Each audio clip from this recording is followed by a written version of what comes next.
Today on Weekend Connection, let's delve deeper into some matters of the heart. No, I'm not talking about Valentine's Day. I am, however, talking about matters of restoring your heart. Let's get connected today with Bob Dukes, President and CEO of Worldwide Discipleship Association.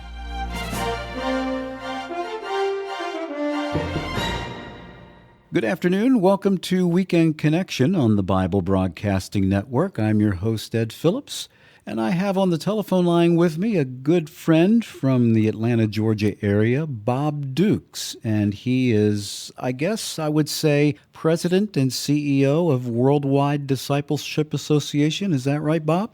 That's correct, Ed, and I just want to tell you and your listeners what a great privilege it is for me to join you today.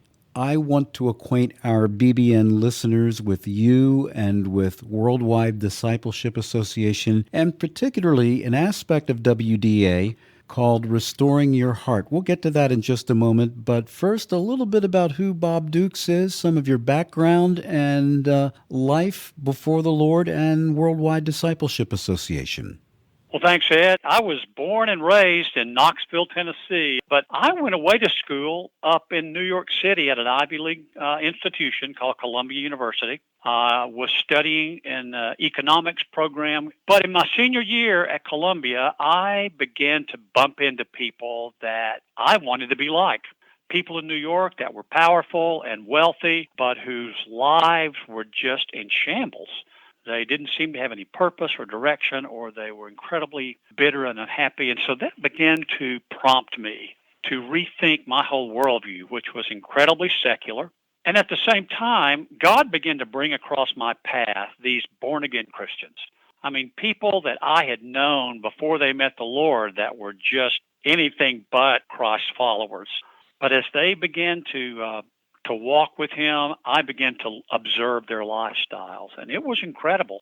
It wasn't just what they said to me. It was who they were before me, how they lived Christ, not just talked about Christ. And it was incredible. It was life-changing. One night in the middle of that season, I was in my dorm room and somehow came across a Billy Graham crusade from the 1968 Chicago area, and it was one of those amazing God moments. At the end of it, he made an appeal for people to accept Christ, and I knelt beside my dorm room bed and did that, and it changed my life, changed my career, changed everything in terms of where my life was headed, and I'm so grateful now, obviously.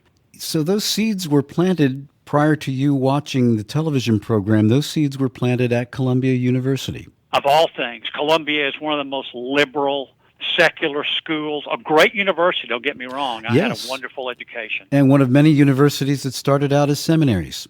That's exactly right. Columbia was called the King's College. It was born out of a Christian movement, has its roots in solid evangelical, bibliocentric perspective, but they drifted over time, and now it's hard to find anyone on campus who loves Jesus the way that we know he deserves our love. Now, as an aside, before we jump into talking about Worldwide Discipleship Association, I understand that you played football at Columbia, right? Oh, Ed, I was part of a championship team that went 0-44. We were so bad. It was horrible. At one time, we held the record for the worst college football team in NCAA history. But it was definitely a character-building experience. Well, Worldwide Discipleship Association has been around for a while. When did it get its start, and how did it get its start? Well, I appreciate that question. Actually, WDA was founded in 1974 by one of the national leaders of Campus Crusade for Christ, Reverend Carl Wilson, a great man. He had a vision for helping the church understand how people can grow to maturity. Now, that was incredibly important to me. Because when I graduated from Columbia, God called me into ministry that first summer, the summer of 1972, and we were part of a very aggressive evangelistic organization. We went out door to door, out in the street, out in the byways, going onto campuses, preaching the gospel to some of the most lost people you would ever want to know. And our follow-up process was to give all these cards, these names of these converts to local churches in the communities that they were from. Then we'd go back 6 months later and say, tell us how these disciples, these new Christians, are in their discipleship process. And I'm sad to say that a high number of them, a high percentage of them, were no longer involved in the church.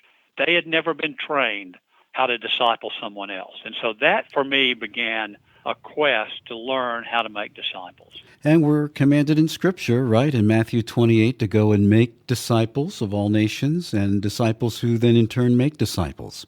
That's exactly right. The Great Commission says, go into all the world and make disciples, baptizing them in the name of the Father, Son, and the Holy Spirit. And many times, evangelicals stop right there, and we don't go on to read, teaching them to obey everything whatsoever I've commanded. And the problem is, I thought that people didn't really know how to teach someone else to obey so that they could teach someone else to obey and become more and more Christ-like. Of course, that's exactly what Paul said to Timothy in 2 Timothy 2:2. Now, an aspect of there are many aspects of WDA, one of which is restoring your heart, and that's been around for quite some time. Bob, how did that get its start? And explain a little bit about what restoring your heart is all about, because on the surface one would think that it's, for lack of a better word, something like a cry fest, but it's really not. It's really word-based, and I want you to talk a bit about that as well. Well, I appreciate you mentioning the fact that it's word-based. One of the core values of WDA is we want to always remain solidly bibliocentric, not just having a statement of faith that's bibliocentric, but a worldview and a philosophy of ministry that is right established on the Word of God.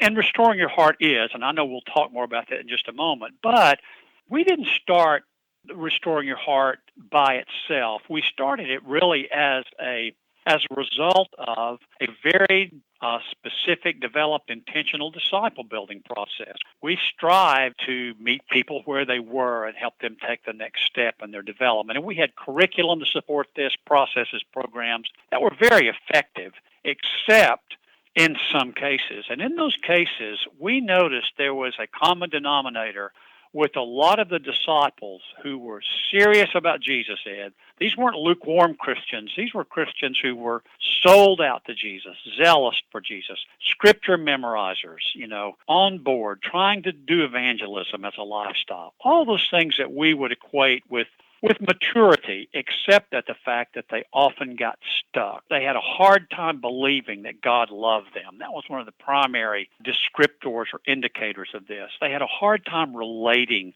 to others. They many times had emotions that they suffered, huge swings of emotion.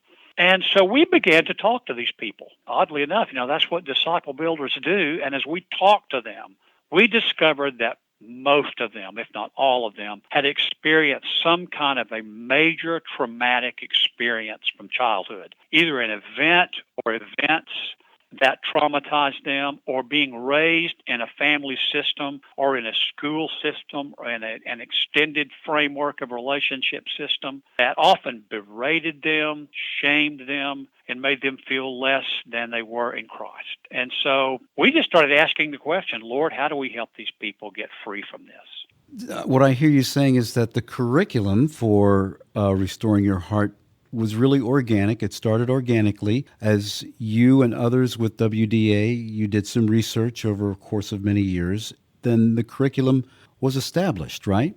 Yeah, and in fact, there are three, we call them experiences, three major experiences, which are several weeks long. They're built around a gender-specific small group that is driven by a covenant.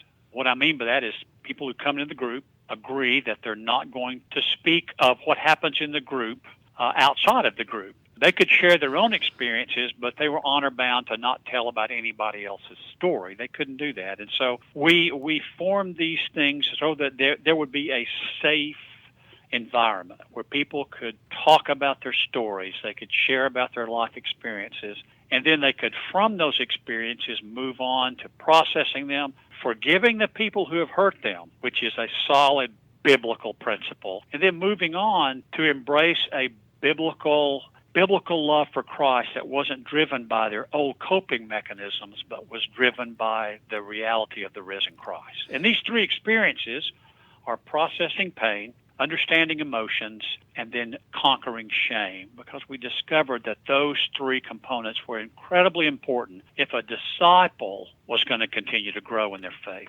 Now, you have facilitators who guide these groups, men's groups for men, women's groups for women, right?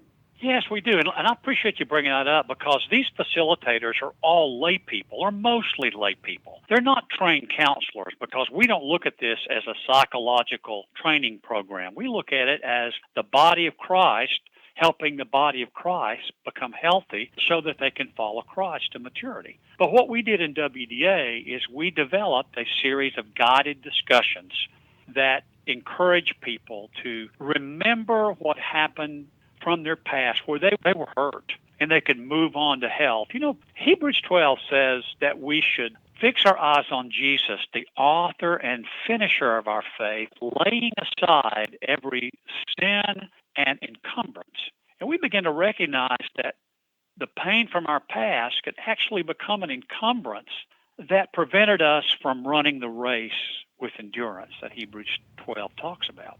You know, what it leads to, the processing pain, doesn't just help someone feel better about themselves, although it certainly does. What it actually does is it helps them understand how their coping mechanisms, and we can talk more about that in just a minute, actually can evolve into false gods, things that people can depend on instead of depending on Christ Jesus. And of course, that never ends well for the follower of Christ. Now, do you have special training for the facilitators? Because that's really a special gift. It is. We do have special trainings. We have conferences that we offer. There are certainly online support systems. There are some mature Christians that do this already. They don't need special training in one sense. They've been meeting with people in their churches. They've been asking them questions. They've been providing support for them. So it's not like someone has to go to counseling school, go get a psychology degree to find a way to come along beside someone and encourage them to keep growing. But yes, we do offer training. Now, does WDA have Restoring Your Heart groups all over the country as well as different parts of the world? We do, Ed. They're scattered around the U.S., and they're also, in 10 nations overseas, because we've discovered that, pain from our past isn't just exclusive to the United States. It's everybody have been hurt and often shamed, seriously shamed. In fact, there are some cultures around the world that are actually shame-based in their cultural mores. So, yes, it is extensive.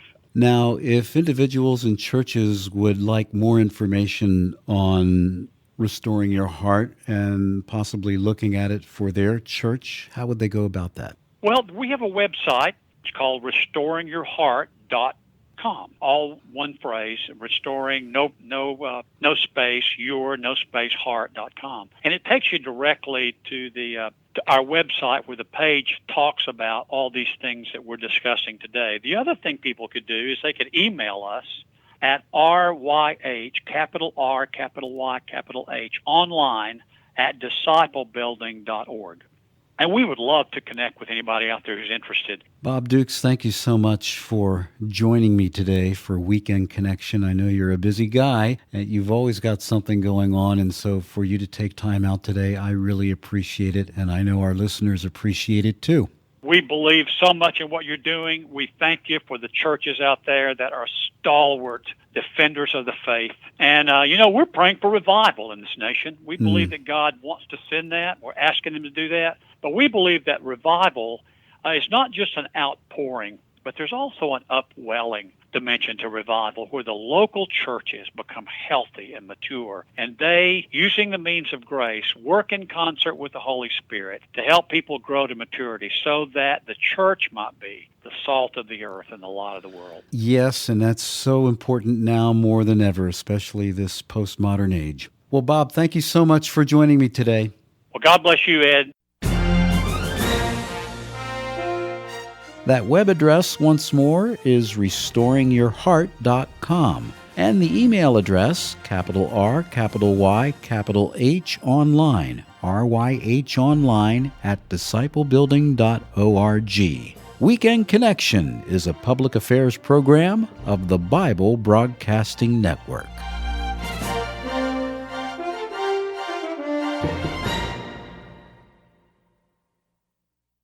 Thank you for listening to this feature, a production of BBN, the Bible Broadcasting Network. BBN provides 24-hour Christian programming, great Christian music, and Bible teaching. Listen to BBN by clicking the link in the description.